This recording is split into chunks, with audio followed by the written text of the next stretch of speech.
ಎಲ್ಲರಿಗೂ ನಮಸ್ಕಾರ. ದಯವಿಟ್ಟು ಯಾರೂ ವಿಡಿಯೋ ಸ್ಕಿಪ್ ಮಾಡದೆ ಪೂರ್ತಿಯಾಗಿ ಕೇಳಿಸ್ಕೊಳ್ಳಿ. ಎಲ್ಲರ ಮನೆಯಲ್ಲೂ ಒಂಟಿತನ ಎಲ್ಲರಿಗೂ ಕಾಡ್ತಾನೇ ಇರುತ್ತೆ. ಅಜ್ಜ ಆಗಲಿ, ಅಪ್ಪ ಅಮ್ಮ ಆಗಲಿ, ಅಣ್ಣ ತಂಗಿ ಆಗಲಿ, ಇಲ್ಲ ಹ್ಯಾಂಡಿಕ್ಯಾಪ್ಟ್ ಆಗಲಿ, ಮನೆಯಿಂದ ಆಚೆ ಹೋಗದೆ ಮನೆಯಲ್ಲೇ ಇರೋರಿಗೆ ಇದೊಂದು ಒಳ್ಳೆಯ ಮಾಹಿತಿ ಅಂತ ನನಗನ್ಸಿ ನಾನು ನಿಮ್ಮಲ್ಲಿ ಹೇಳ್ಕೊಳ್ಳೋಕೆ ಇಷ್ಟಪಡ್ತಾ ಇದ್ದೀನಿ. ಯಾಕಂದರೆ ಮಕ್ಕಳು ಕೆಲಸಕ್ಕೆ ಹೋದರೆ ತಂದೆ ತಾಯಿ ಮನೇಲಿರ್ತಾರೆ, ಇಲ್ಲ ಗಂಡ ಕೆಲಸಕ್ಕೆ ಹೋದರೆ ಹೆಂಡತಿ ಮನೆಯಲ್ಲಿರ್ತಾಳೆ, ಇಲ್ಲ ಯಾರಾದರೂ ಅಂಗವಿಕಲರಿದ್ದರೆ ಮನೇಲಿರ್ತಾರೆ. ಅಂಥವ್ರಿಗೆ ಏನಾಗುತ್ತೆ, ಮನೇಲಿ ಒಂಟಿತನ ತುಂಬ ಕಾಡ್ತಾ ಇರುತ್ತೆ.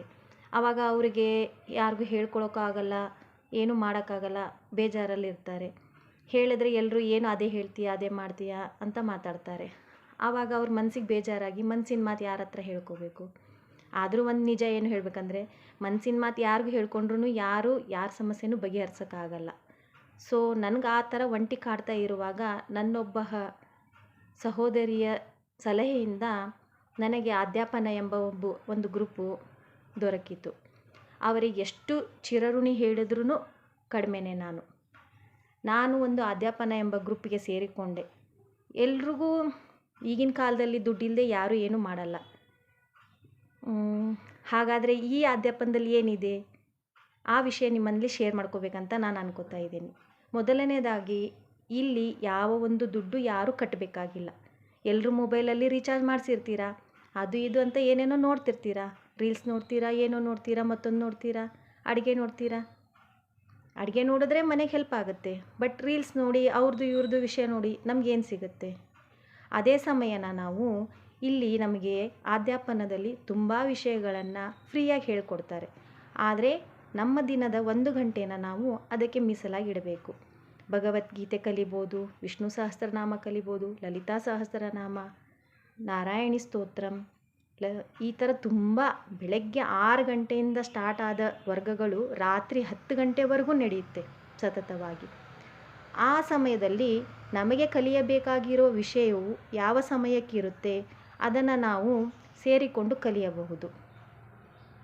ಮತ್ತು ಹೇಳಬೇಕಂದ್ರೆ ಫ್ರೀ ಕ್ಲಾಸು ಹಾಗೆ ಹೀಗೆ ಯಾವ ಕೋಪ ಸಿಟ್ಟು ಶೆಡು ಎಂಥದೂ ಇರೋದಿಲ್ಲ. ಎಷ್ಟು ಚೆನ್ನಾಗಿ ಹೇಳ್ಕೊಡ್ತಾರಂದರೆ ಪ್ರತಿಯೊಂದು ವಿಷಯದ ಪ್ರತಿಯೊಂದು ಗುರುಗಳು ಇವರು ಅಂತ ಹೇಳೋಕ್ಕಾಗಲ್ಲ.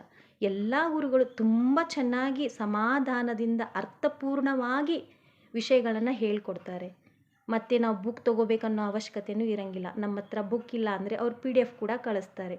ಜಸ್ಟ್ ಜೆರಾಕ್ಸ್ ಮಾಡಿಕೊಂಡ್ರೆ ಸಾಕು, ಚೆನ್ನಾಗಿ ಕಲಿಬೋದು. ಅಕ್ಷರಗಳನ್ನು ತಿದ್ದುಪಡಿ ಇಷ್ಟು ಚೆನ್ನಾಗಿ ಮಾಡ್ತಾರಂದರೆ ನಿಜ ಹೇಳಬೇಕು ಅಂದರೆ ನನಗೆ ಭಗವದ್ಗೀತೆಯ ಗಂಧ ಗಾಳಿನೇ ಇರಲಿಲ್ಲ. ನಾನು ನೋಡೋಣ ಏನಾಗುತ್ತೆ, ಸುಮ್ಮನೆ ಖಾಲಿ ಕೂರೋ ಬದಲು ಏನಾದರೂ ಮಾಡ್ಬೋದಲ್ಲ ಸರಿ ಅಂತ ಸೇರಿಕೊಂಡವಳು. ನಾನು ಸೇರ್ಕೊಂಡ್ಮೇಲೆ ನನಗೆ ನಿಜ ಹೇಳ್ತೀನಿ, ಜೀವನದಲ್ಲಿ ಇಷ್ಟು ಬದಲಾವಣೆ ನನ್ನಲ್ಲಿ ಕಂಡಿದೆ ಅಂತಂದರೆ, ಎಷ್ಟೋ ಸಾರಿ ಅತ್ತು ಕರೆದು ಬೇರೆಯವ್ರ ಬಗ್ಗೆ ಯೋಚನೆ ಮಾಡಿ ಗೋಳಾಡಿ ಎಷ್ಟೋ ವಿಷಯಗಳನ್ನು ಮನಸ್ಸಲ್ಲೇ ಇಟ್ಕೊಂಡು ನೊಂದು ಬೆಂದು ಆವಾಗ ನನಗೆ ಈ ತರಗತಿ ಸಿಕ್ಕು. ನಾನು ಇಲ್ಲಿ ಭಗವದ್ಗೀತೆ ಆಗಲಿ, ವಿಷ್ಣು ಸಹಸ್ರನಾಮ ಆಗಲಿ, ಲಲಿತಾ ಸಹಸ್ರನಾಮ ಆಗಲಿ ನಾನು ಕಲ್ತಿರೋದು ಅಧ್ಯಾಪನದಲ್ಲಿ. ನಿಜ ಅಂದರೆ ನನ್ನ ಮನಸ್ಥಿತಿನೇ ಬದಲಾಗ್ಬಿಟ್ಟಿದೆ. ಈಗ ನಾನು ಯಾವುದ್ರ ಬಗ್ಗೆನೂ ತಲೆ ಕೆಡಿಸ್ಕೊಳ್ಳಲ್ಲ. ಯಾಕಂದರೆ ಎಲ್ಲದಕ್ಕೂ ಕೃಷ್ಣ ಇದ್ದಾನೆ, ತಾಯಿ ಇದ್ದಾಳೆ, ಭಗವಂತ ಇದ್ದಾನೆ. ಅವರಿರುವಾಗ ನಾನು ಯಾಕೆ ಬೇರೆಯವ್ರ ಬಗ್ಗೆ ಚಿಂತೆ ಮಾಡಲಿ. ಆ ಮನಸ್ಥಿತಿ ನನಗೆ ಈ ಅಧ್ಯಾಪನದಲ್ಲಿ ಸೇರ್ಕೊಂಡ್ಮೇಲೆ ಬಂದಿದೆ. ಹಾಗಾಗಿ ಈ ಸದುಪಯೋಗ ಎಲ್ಲರೂ ಪಡೆದುಕೊಳ್ಳಲಿ ಅನ್ನೋ ಆಸೆ ನನಗಿದೆ. ದಯವಿಟ್ಟು ಒಂಟಿತನ ಇರೋರು ಇಲ್ಲ ನಿಮ್ಮ ಮಕ್ಕಳು ನಿಮ್ಮ ತಂದೆ ತಾಯಿಗೆ ನೀವು ಈ ಸಲಹೆ ಕೊಟ್ಟು ಈ ಅಧ್ಯಾಪನಕ್ಕೆ ಸೇರಿಸಿ. ನಿಜ ಹೇಳ್ತೀನಿ, ಮನಸ್ಸು ತುಂಬ ಹಗುರ ಆಗುತ್ತದೆ. ಧನ್ಯವಾದಗಳು.